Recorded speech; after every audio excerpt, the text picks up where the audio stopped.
ಪ್ರತಿಭಟನೆಯನ್ನು ಕೇಂದ್ರದ ವಿರುದ್ಧವಾಗಿ ಯಾರೆಲ್ಲ ಪ್ರತಿಭಟನೆ ಮಾಡ್ತಾ ಇದ್ದಾರೋ ಅದನ್ನು ಹತ್ತಿಕ್ಕುವಂತಹ ಕೆಲಸ ನಡೀತಾ ಇದೆ ಇಲ್ಲಿ. ಅದರ ವಿರುದ್ಧವಾಗಿಯೂ ಕೂಡ ರೈತರು ಸಿಡಿದೆದ್ದಿದ್ದಾರೆ. ಕೇಂದ್ರ ಸರ್ಕಾರದ ಚಕ್ರವ್ಯೂಹವನ್ನು ಭೇದಿಸಬೇಕು ಅಂತ ಹೇಳಿ ಅನ್ನದಾತರು ರೆಡಿಯಾಗಿದ್ದಾರೆ. ಖಾಕಿ ತಡೆಗೋಡೆ ಬ್ಯಾರಿಕೇಡ್ಗೆ ಉತ್ತರ ಕೊಡೋದಕ್ಕೆ ಸಜ್ಜಾಗಿದ್ದಾರೆ. JCB ತಂದಿದ್ದಾರೆ, ಕೆಲವರು ಇಟಾಚಿನೂ ತಂದಿರಬಹುದು, ಟ್ರ್ಯಾಕ್ಟರನ್ನು ಕೂಡ ರೈತರು ತಂದಿದ್ದಾರೆ. ಅದು ಯಾವ ತಡೆಗೋಡೆ ಹಾಕ್ಬಿಡ್ತೀರಾ ನೋಡೇ ಬಿಡ್ತೀವಿ ನಾವು ನ್ಯಾಯಯುತವಾಗಿ ಬೇಡಿಕೆ ಕೇಳಿದ್ರೆ ನೀವು ಅಶ್ರುವಾಯು ಸಿಡಿಸೋದು, ಲಾಟಿನ್ ಹೊಡೆಸೋದು, ನಮಗೆ ನೆಲಗಳಿಗೆ ಮೊಳೆ ಹೊಡೆಯೋದು, ಟ್ರ್ಯಾಕ್ಟರ್ಗಳೆಲ್ಲ ಪಂಕ್ಚರ್ ಆಗಲಿ ಅಂಥೇಳಿ ಗುಂಡಿ ತೋಡೋದು, ಇದು ಮಾಡ್ತೀರಾ ನೀವು? ನಾವು ತೋಡ್ದಿರೋ ಗುಂಡಿ ಏನ್ರಿ? ರೈತರು ಅಗಿದಿರುವ ಗುಂಡಿಗಳ, ರೈತರು ಹಾಕ್ತಿರುವ ಬೇಲಿನ, ರೈತರು ಹಾಕ್ತಿರೋ ತಡೆಗೋಡೆನ, ರೈತರ ಬಳಿ ಇಲ್ದಿರೋ JCBಗಳ, ರೈತರ ಬಳಿ ಇಲ್ಲದೆ ಇರುವ ಟ್ರ್ಯಾಕ್ಟರ್ಗಳ ನೋಡೇ ಬಿಡ್ತೀವಿ ಅಂತ ಅವರು ನಿಂತಿದ್ದಾರೆ. ಪೊಲೀಸರ ತಡೆಗೋಡೆ ಹೊಡೆಯೋ ಸಲುವಾಗಿ JCB ಸಮೇತನೇ ಬಂದುಬಿಟ್ಟಿದ್ದಾರೆ ಅವರು. ನೀವು ಗೋಡೆ ಹಾಕಿದ್ರೆ ನಾನು JCB ತೊಗೊಂಡ್ಬಂದು ಹೊಡಿತೀನಿ ಅಂತ. ಜಲಫಿರಂಗಿ ಅಶ್ರುವಾಯು ಎದುರಿಸೋದಕ್ಕೂ ಕೂಡ ಈಗ ಸಜ್ಜಾಗಿದ್ದಾರೆ. ಟ್ರ್ಯಾಕ್ಟರ್ಗಳಿಗೆ ಫೆನ್ಸಿಂಗ್ ಕೂಡ ಹಾಕೊಂಡ್ಬಿಟ್ಟಿದ್ದಾರೆ. ಮುಖಕ್ಕೆ ಮಾಸ್ಕ್ ಹಾಕ್ಕೊಂಡು ಖಾಕಿ ಅಶ್ರುವಾಯು ಪ್ರಯೋಗ ಮಾಡಿದ್ರೆ ಅದು ನಾವು ಫೇಸ್ ಮಾಡ್ತೀವಪ್ಪ. ನೀವು ಅಶ್ರುವಾಯು ಹಾಕ್ತೀರಾ, ಮಾಸ್ಕ್ ಹಾಕೋತೀವಿ, ನಾವು ಹೆಲ್ಮೆಟ್ ಹಾಕೊಂಡು ಬರ್ತೀವಿ, ನೋಡೇ ಬಿಡೋಣ ಅಂತ. ಅಂದರೆ ಒಂದು ಸರ್ಕಾರ ಭಾರತದ ಇತಿಹಾಸದಲ್ಲಿ ರೈತ ಸಮುದಾಯವನ್ನು ಈ ರೀತಿ ನಡೆಸಿಕೊಂಡಿದೆ ಎನ್ನುವ ಉದಾಹರಣೆಗಳು ವಿರಳಾತಿ ವಿರಳ ಅಥವಾ ಇಲ್ಲ ಅಂತ ಹೇಳ್ಬಹುದು. ಇದ್ರ ಬಗ್ಗೆ ರೈತರು ಏನು ಹೇಳ್ತಾ ಇದ್ದಾರೆ ನೋಡಿ.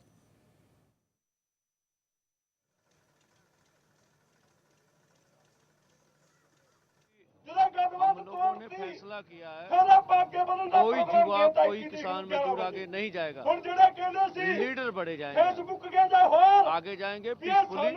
सरकार प्रहार करेगी, खाली हाथों से जुड़ेंगे। सरकार हमारे ऊपर अटैक करने के लिए तैयार हो गई। BSF पंजाब में भी घुसाई गई। हम अपने जवानों के ऊपर अटैक नहीं करेंगे। हम सरकार से आज भी मांग करेंगे कि दिल्ली से बड़ा फैसला करें। आप कहें कि MSP का गारंटी कानून बनाएंगे, ये सारी स्थिति समाप्त हो सकती है, ये गतिरोध खत्म हो सकता है। तो ये निर्णय है कि हम पीसफुली शांतमयी ढंग से आगे बढ़ेंगे, उस कमिटमेंट पर खड़े हैं। अगर हम मर भी गए, सब देश के वासियों को, युवाओं को अपील करते हैं।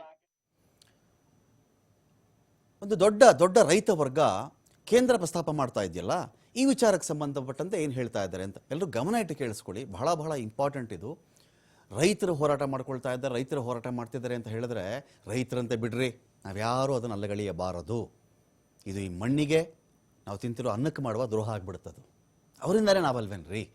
ಅವರು ಅಲ್ಲಿ ಬೆಳೆದು ಕೊಟ್ಟರೆ ನಾವು ಊಟ ಮಾಡ್ಕೊಳ್ತಾ ಇದ್ದೀವಿ. ಈಗ ಅವ್ರ ಕಷ್ಟದಲ್ಲಿದ್ದಾಗ ಅವ್ರ ಬಗ್ಗೆ ಮಾತಾಡದೆ ಯಾರೋ ರೈತರಂತೆ ರೀ ಮಾತಾಡ್ತಿದ್ದಾರೆ ಅಂತ ಹೇಗೆ ಹೇಳೋದು ನಾವು? ಅವರು ಕೊಟ್ಟಂತಹ ಅನ್ನವನ್ನು ತಿನ್ನುವವರಾಗಿ ನಾವೆಲ್ಲರೂ, ಇಡೀ ದೇಶವೇ ರೈತರ ಪರ ನಿಲ್ಲುವಂಥ ಸಮಯ ಬಂದಿದೆ. ರೈತರು ಹೇಳ್ತಿರೋದೇನು ನೋಡಪ್ಪ, ಕೇಂದ್ರ ಸರ್ಕಾರ ಪ್ರಸ್ತಾಪ ಮಾಡ್ತಾ ಇದೆಯಲ್ಲ, ಈ ಪ್ರಸ್ತಾಪ ನಮಗೆ ತೃಪ್ತಿ ತಂದಿಲ್ಲ. 3 ಬೆಳೆ ಕೊಡ್ತೀನಿ ಅಂತ ಹೇಳ್ತಾರೆ ಅವರು ಖಾತ್ರಿ ರೀತಿಯಲ್ಲಿ. ಯಾರಿಗೆ ಬೇಕ್ರಿ 3 ಬೆಳೆ ಕೊಟ್ಬಿಟ್ಟು ಉಳಿದ ಬೆಳೆ ಬೆಳೆಯೋರ ಕಥೆ ಏನಾಗಬೇಕು? ಅದರಲ್ಲೂ ಕಾನೂನು ಖಾತ್ರಿ ಕೊಡ್ತೀರಾ ಅಂದರೆ ಇಲ್ಲ, ಸ್ಪಷ್ಟತೆ ಇಲ್ಲ. ಕೊಡ್ತೀವಿ ನಾವು. ಇದು ಹೇಗೆ ಅಂದರೆ, ಸಿಗ್ನಲ್ಲು ನೀನು ಜಂಪ್ ಮಾಡ್ತಿದ್ಯಾನಪ್ಪ ಅಂತ ಕೇಳ್ತಾರೆ. ಇಲ್ಲ ಇಲ್ಲ ಸ್ವಾಮಿ, ನಾನು ಒಂದಿನ ಸಿಗ್ನಲ್ ಜಂಪ್ ಮಾಡಲ್ಲ. ಹೌದಲ್ವಪ್ಪ, ನೀನು ಒಳ್ಳೆಯವನಲ್ವಪ್ಪ, ಹಾಗಿದ್ರೆ ಒಂದು ಕೆಲಸ ಮಾಡಪ್ಪ, ಒಂದು CCTV ಹಾಕ್ಬಿಡ್ತೀನಿ, ಓಕೆ ಏನರಪ್ಪ ಅಂದರೆ CCTV ಬೇಡ, ಹಂಗೆ ಕೊಡ್ತೀನಪ್ಪ ನಾನು ನಿನಗೆ, ನಾನು ಒಂದು ಪೂರ್ತಿ ಭರವಸೆ ಕೊಡ್ತೀನಿ ನಾನು ನಿನಗೆ, ನಾನು ಯಾವತ್ತೂ ಸಿಗ್ನಲ್ ಜಂಪ್ ಮಾಡಲ್ಲ, ಟ್ರಾಫಿಕ್ ರೂಲ್ಸ್ ವೈಲೇಟ್ ಮಾಡಲ್ಲ ಅಂತ ಒಬ್ಬ ವ್ಯಕ್ತಿ ಹೇಳಿದಾಗ, ಸರಿಯಪ್ಪ ನಾವು ನೀನು ನಂಬ್ತಿದ್ದೀವಿ, ಒಂದೇ ಒಂದು CCTV ಇರಲಿ ಬಿಡು. ಅದನ್ನೇ ರೈತರು ಕೇಳ್ತಿರೋದು. ನೀನು MSP ಕೊಡ್ತೀನಿ ಅಂತ ಹೇಳ್ತಾ ಇದ್ದೀಯಲ್ಲಪ್ಪ, ಖಾತ್ರಿ ಕೊಟ್ಟುಬಿಡು, ಕಾನೂನು ಮಾಡಿಬಿಡು ಅದನ್ನು. ಬೇರೆ ಯಾವ್ಯಾವುದು ಆ ಕಾಯ್ದೆ ಈ ಕಾಯ್ದೆ ತರ್ತಾ ಇದ್ದೀನಿ ಅಂತ ಜೋರಾಗಿ ಹೇಳ್ತಿರ್ತೀರಲ್ಲ, ಇದಕ್ಕೊಂದು ಕಾಯ್ದೆ ತಂದುಬಿಡಪ್ಪ ನೋಡೋಣ ಅಂದರೆ ಅದ್ರ ಬಗ್ಗೆ ಅಂದರೆ ಅದ್ರ ಬಗ್ಗೆ ಮಾತಾಡಲ್ಲ. ಕಾನೂನು ತಂದುಬಿಟ್ರೆ ಆ ಕಾನೂನು ಪ್ರಕಾರ ನಡ್ಕೊಳ್ಬೇಕಾಗತ್ತೆ. ನಾಳೆ ದಿನ ರೈತರು ಕೋರ್ಟ್ಗೆ ಹೋದರೂ ಕೂಡ ಸರ್ಕಾರಕ್ಕೆ ಸೋಲಾಗುತ್ತೆ. ಇದೇ ಕಾರಣಕ್ಕೆ ಇವರು ಕಾಯ್ದೆ ಮಾಡೋಕ್ಕೆ ಹಿಂದೇಟು ಹಾಕ್ತಾ ಇದ್ದಾರೆ ಅಂತ. ಬೇಳೆಕಾಳು, ಜೋಳ, ಹತ್ತಿ ಬೆಳೆ ಮಾತ್ರ ಪ್ರಸ್ತಾಪ ಮಾಡ್ಕೊಂಡಿದ್ದಾರೆ ಇವರು. MSP ವ್ಯಾಪ್ತಿಗೆ ಬರುವಂತಹ 23 ಬೆಳೆಗಳಿಗೂ ಇದೇ ಖಾತ್ರಿ ಕೊಡಲಿ ಅಂತ ರೈತರು ಕೇಳ್ತಿರೋದು. ಜೊತೆಗೆ ನೋಡಿ ಸ್ವಾಮಿ, ಸ್ವಾಮಿನಾಥನ್ ವರದಿ ಬಿಟ್ಟುಬಿಟ್ಟು ನೀವು ಇನ್ನೇನು ಪ್ರಸ್ತಾಪ ಮಾಡಿದ್ರು ನಾವು ಒಪ್ಪಲ್ಲ. ಸ್ವಾಮಿನಾಥನ್ ಅವರು ಈ ದೇಶದ ಹಸಿರು ಕ್ರಾಂತಿಯ ಜನಕ, ಪಿತಾಮಹ ಅಂತ ಕರೀತಾರೆ. ದೇಶ ಬರಗಾಲದಲ್ಲಿದ್ದಾಗ, ಬೆಳೆ ಕಡಿಮೆ ಇದ್ದಾಗ ಎಲ್ಲ ಕಡೆಗಳಲ್ಲಿ ಬೆಳೆ ಯಥೇಚ್ಛವಾಗಿ ಬೆಳೆಯುವುದಕ್ಕೆ ಸ್ವಾಮಿನಾಥನ್ ಅವರ ವೈಜ್ಞಾನಿಕ ಮನಸ್ಥಿತಿ, ಅಧ್ಯಯನ, ಶ್ರಮ, ವಿದೇಶಗಳಲ್ಲಿ ಓಡಾಡಿರೋದು, ತಳಿಗಳ ಅಭಿವೃದ್ಧಿ, ತಳಿಗಳ ಪ್ರಸರಣೆ ಎಲ್ಲವೂ ಕಾರಣ ಆಗಿತ್ತು. ಅಂಥ ವ್ಯಕ್ತಿ ಕೃಷಿಯನ್ನು ಅರಿದು ಕುಡಿದು ಬಿಟ್ಟಿದ್ರು. ಈ ದೇಶದ ಹಸಿರು ಕ್ರಾಂತಿ ಬರದ ಭೂಮಿಯಲ್ಲಿ ಹಸಿರು ಕ್ರಾಂತಿ ಬರೋ ಕಾರಣರಾಗಿದ್ದರು ಅಂಥ ಸ್ವಾಮಿನಾಥನ್ ಅವರ ವರದಿ ಬಿಟ್ಟುಬಿಟ್ರೆ ನಾವಿನ್ನೇನು ಒಪ್ಪಲ್ಲ. ರೈತರದು ನೇರವಾಗಿ ಹೇಳ್ತಾ ಇದ್ದಾರೆ. ಬೇಡಿಕೆ ಈಡೇರೋವರೆಗೂ ನಾವು ಫೈಟ್ ಮಾಡ್ತೀವಿ ಅಂತ ಕೂಡ ಇಲ್ಲಿ ರೈತರು ಒಂದು ಕಡೆ ಹೇಳ್ತಾ ಇದ್ದಾರೆ.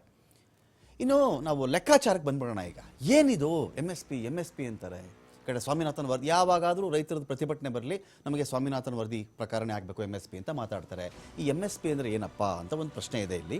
ಈ ಎಮ್ ಎಸ್ ಪಿ ನೋಡಿ, ಎಮ್ ಎಸ್ ಪಿ ಏನಾದರೂ ಖಾತ್ರಿ ಆಗಿಬಿಟ್ರೆ ಕೇಂದ್ರ ಸರ್ಕಾರ ಹೇಳ್ತಿರೋದು ಏನು ಗೊತ್ತಾ, ತುಂಬ ಚೆನ್ನಾಗಿದೆ ನೋಡ್ಕೊಳ್ಳಿ ಇದನ್ನು ನೋಡಿ. ಎಮ್ ಎಸ್ ಪಿ ನಾವು ಜಾರಿ ಮಾಡಿಬಿಟ್ರೆ ಈ ಥರ 1,75,000 ಕೋಟಿ ಬೇಕಾಗುತ್ತೆ ನಮಗೆ. 1.75 ಲಕ್ಷ ಕೋಟಿ ರೂಪಾಯಿಗಳು ಬೇಕಾಗುತ್ತೆ. ಎಲ್ಲಿಂದ ತರೋದು ನಾವು ಅಂತ ಇವ್ರು ಕೇಳ್ತಿದ್ದಾರೆ. ಎಮ್ ಎಸ್ ಪಿ ಮಾಡಿಬಿಟ್ರೆ 1.25 ಲಕ್ಷ ಕೋಟಿ ಬೇಕು ನಮಗೆ ಅಂತ. ಆದರೆ ಕೇಂದ್ರ 1.25 ಲಕ್ಷ ಕೋಟಿ ರೂಪಾಯಿಯನ್ನು ಕೊಟ್ಟು ತಾಳೆ ಎಣ್ಣೆ ಖರೀದಿ ಮಾಡುತ್ತೆ ಅಂತ ರೈತರು ಹೇಳ್ತಿರೋದು. ನೋಡಿ ಸ್ವಾಮಿ, ಇವರು 1.25 ಲಕ್ಷ ಕೋಟಿ ಲೆಕ್ಕ ಹಾಕ್ತಿದ್ದಾರೆ ಇಲ್ಲಿ. ಎಮ್ ಎಸ್ ಪಿ ಕೊಟ್ಬಿಟ್ರೆ ಇಷ್ಟು ನಷ್ಟ ಆಗಿಬಿಡುತ್ತೆ ನಮಗೇನೋ ಲೆಕ್ಕಾಚಾರದಲ್ಲಿ ಮಾತಾಡ್ತಾ ಇದ್ದಾರೆ. ಈ ಕೇಂದ್ರ ಇದೆಯಲ್ಲ, ಈ ದೇಶಕ್ಕೆ ಸರಿಯಾಗಿ ತಾಳೆ ಎಣ್ಣೆ ಮ್ಯಾಚ್ ಆಗಲ್ಲ. ತಾಳೆ ಎಣ್ಣೆಯಿಂದ ಎಷ್ಟೊಂದು ಕಾಯಿಲೆಗಳು ಬರ್ತಾ ಇದೆ. ಪಾಮ್ ಆಯಿಲ್ ಗೊತ್ತಿರಬೇಕಲ್ಲ ನಿಮಗೆ, ಅದೇ ತಾಳೆ ಎಣ್ಣೆ. 1.25 ಲಕ್ಷ ಕೋಟಿ ರೂಪಾಯಿಗೆ ತಾಳೆ ಎಣ್ಣೆ ಖರೀದಿ ಮಾಡ್ಕೊಂಡು ಬರ್ತಾರೆ. ಈ ತಾಳೆ ಎಣ್ಣೆ ಖರೀದಿನೇ ಒಂದು ದೊಡ್ಡ ಲಾಬಿ. ನಮ್ಮ ದೇಶದಲ್ಲಿ ಅನೇಕ ಬಗೆಯ ಎಣ್ಣೆ ಕಾಳುಗಳಿದೆ.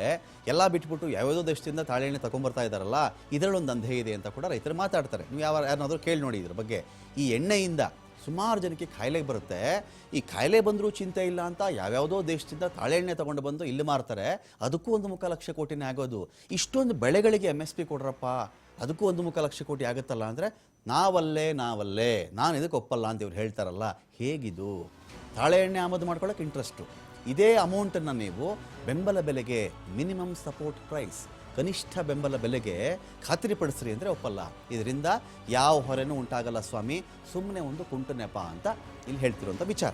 ಇನ್ನು ನಾವೀಗ ಎಮ್ ಎಸ್ ಪಿ ವಿಚಾರದಲ್ಲಿ ಬಂದ್ಬಿಡೋಣ. ನೀವು ಕೇಂದ್ರನ ಕೇಳಿ, ನಾವು ಸ್ವಾಮಿನಾಥನ್ ಅವ್ರು ವರದಿ ಕೊಡ್ತಾ ಇರೋದು, ನಾವೇನು ವರದಿ ತಪ್ಪಿಲ್ಲ ಇಲ್ಲಿ, ಇವರು ಸುಮ್ಮನೆ ರೈತರು ಪ್ರತಿಭಟನೆ ಮಾಡ್ತಿದ್ದಾರೆ ಅಂತ ಕೇಂದ್ರ ಹೇಳುತ್ತೆ. ಹಾಗಾದರೆ ಈ ಎಮ್ ಎಸ್ ಪಿ ವಿಚಾರದಲ್ಲಿ ಪಿಕ್ ಆ್ಯಂಡ್ ಚೂಸ್ ಮಾಡ್ತಾ ಇದೆಯಾ ಕೇಂದ್ರ? ತನ್ನ ಮೂಗಿನ ನೇರಕ್ಕೆ ತನಗೆ ಯಾವುದು ಅನುಕೂಲಕರವಾಗಿದೆಯೋ ಕೊಟ್ಟಂಗೂ ಇರಬೇಕು, ಹೆಡ್ಲೈನ್ಗಳಲ್ಲಿ ಕಾಣಿಸ್ಕೊಂಡಂಗೂ ಇರಬೇಕು, ಒಳಗಡೆ ತನ್ನ ಅಜೆಂಡಾ ಏನಿರುತ್ತೋ ಅದು ಫಾಲೋ ಆದಂಗೂ ಇರಬೇಕು ಅನ್ನೋ ರೀತಿಯಲ್ಲಿ ಕೇಂದ್ರ ಬಿಹೇವ್ ಮಾಡ್ತಾ ಇದೆಯಾ?